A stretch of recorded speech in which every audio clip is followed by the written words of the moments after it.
কোনো একক দল নয়, সুষ্ঠু, অবাধ ও নিরপেক্ষ নির্বাচনই যুক্তরাষ্ট্রের প্রত্যাশা বলে মন্তব্য করেছেন মার্কিন রাষ্ট্রদূত পিটার হাস।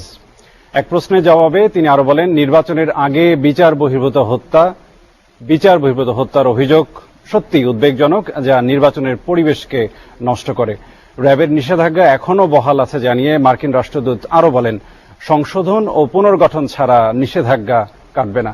সকালে centre for government studies CGS আয়োজিত মিট দ্য অ্যাম্বাসেডর অনুষ্ঠানে তিনি এসব মন্তব্য করেন। মিজান আহমেদের প্রতিবেদন। রাজধানীর একটি হোটেলে সকালে মার্কিন রাষ্ট্রদূতকে নিয়ে মিট দ্য প্রেসের আয়োজন করে centre for governance studies CGS, যেখানে অংশ নেন কূটনৈতিক, আমলা, রাজনীতিবিদ সহ সুশীল সমাজের প্রতিনিধিরা। এ সময় আগামী দ্বাদশ জাতীয় সংসদ নির্বাচনকে ঘিরে যুক্তরাষ্ট্রের প্রত্যাশার কথা জানান পিটার হাস।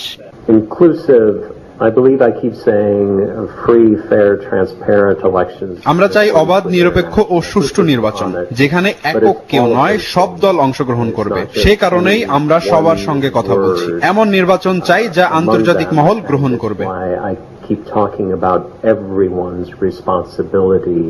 এক প্রশ্নের জবাবে নির্বাচনের আগে বিচার বহির্ভূত হত্যা ও গুম প্রসঙ্গে উদ্বেগ প্রকাশ করেন তিনি। মামলাগুলো দেখলে কারণটা বোঝা যায়। জাতিসংঘ সহ অন্য মানবাধিকার সংস্থার মতো আমরাও উদ্বিগ্ন, বিশেষ করে যখন একটা নির্বাচন সামনে থাকে। এ ধরনের ঘটনা পরিবেশকে ব্যাহত করে। আমরা চাই বাংলাদেশের জনগণ তাদের ইচ্ছে মতো প্রতিনিধি বাছাই করুক। র্যাবের নিষেধাজ্ঞা ইস্যুতে মার্কিন এই কূটনীতিক জানান, কারো প্রতি ব্যক্তিগত আক্রোশ নয়, সংস্থার সংস্কারের বিষয়ে যুক্তরাষ্ট্র সচেষ্ট। র্যাবের নিষেধাজ্ঞা ইস্যুতে আমাদের অবস্থানের কোনো পরিবর্তন হয়নি। নিষেধাজ্ঞা আছে, থাকবে, যতক্ষণ না তারা সংশোধন হয় এবং জবাবদিহিতা ও পুনর্গঠন নিশ্চিত করে।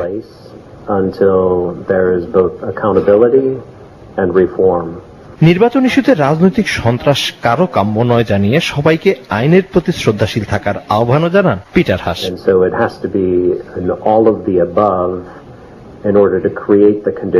Mizan Ahmed, SA TV, Dhaka.